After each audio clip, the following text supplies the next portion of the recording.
J'ai commencé un petit peu à renouveler mon matériel. Maintenant, j'ai un pied photo et un nouveau PC. J'ai plus qu'à régler le son et je pourrais faire des vidéos ultra qualitatives. Ah tiens, qu'est-ce que c'est? Bonjour Lenny White, nous sommes la fondation Migal, pour milice youtubéenne garantissant l'annihilation de Lenny. Mais il y a un E à Migal. Enculé. Nous n'avons pas besoin de t'expliquer notre but, tout est dans le nom, alors gare à tes fesses. Ok. Bon, toi, tu vas aller me chercher des infos. Moi, pendant ce temps, je vais aller m'occuper du nouvel épisode. Bienvenue dans ce nouvel épisode d'Art of Millennium.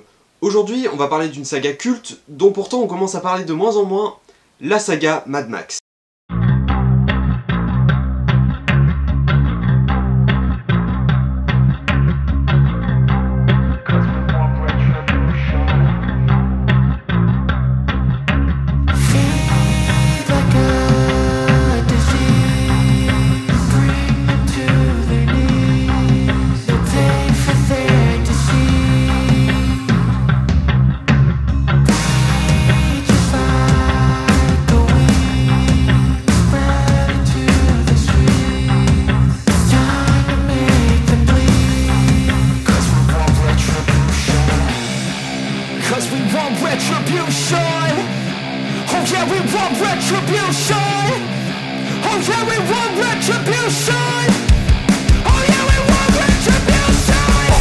Croire, mais parler de Mad Max dans une vidéo de minimum 15 minutes, c'est pas si simple que ça, dans le sens où les films ont un scénario et un univers assez simple à résumer. Je n'ai découvert cette saga que très récemment, c'est-à-dire l'an dernier entre les deux confinements.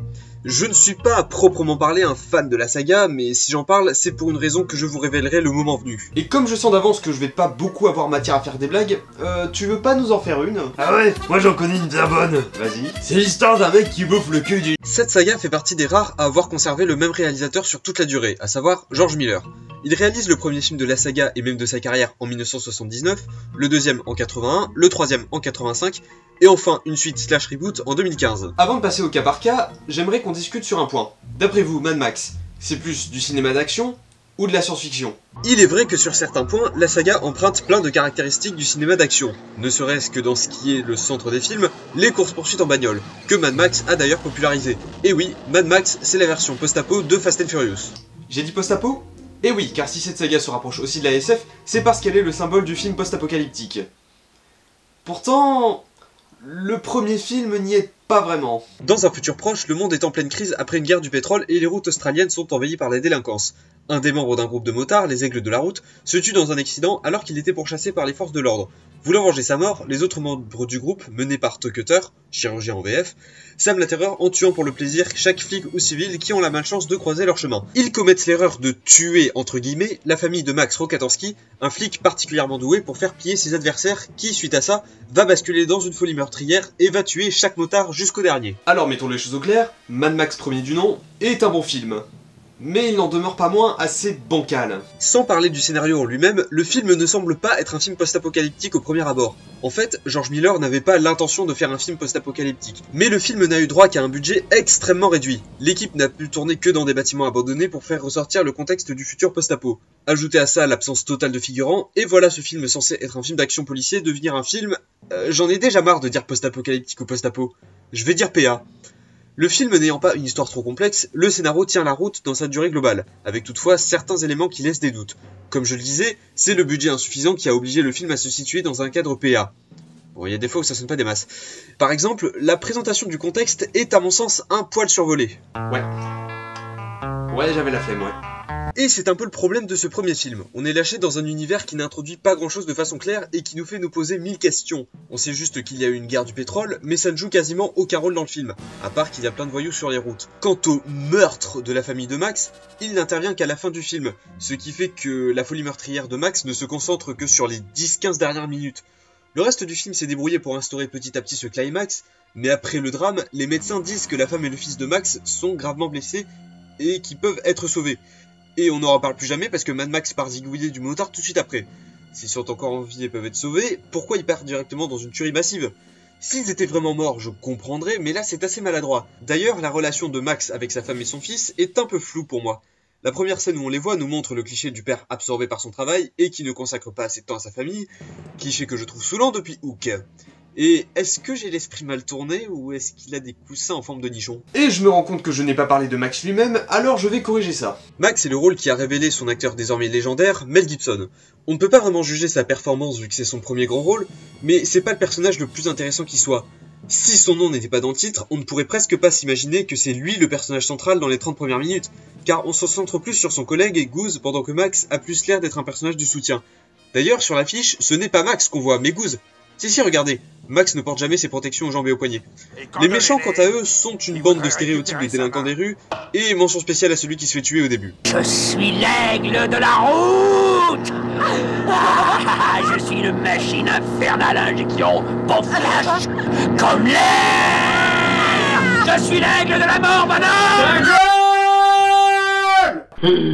D'ailleurs, son rire me rappelle étrangement quelqu'un d'autre.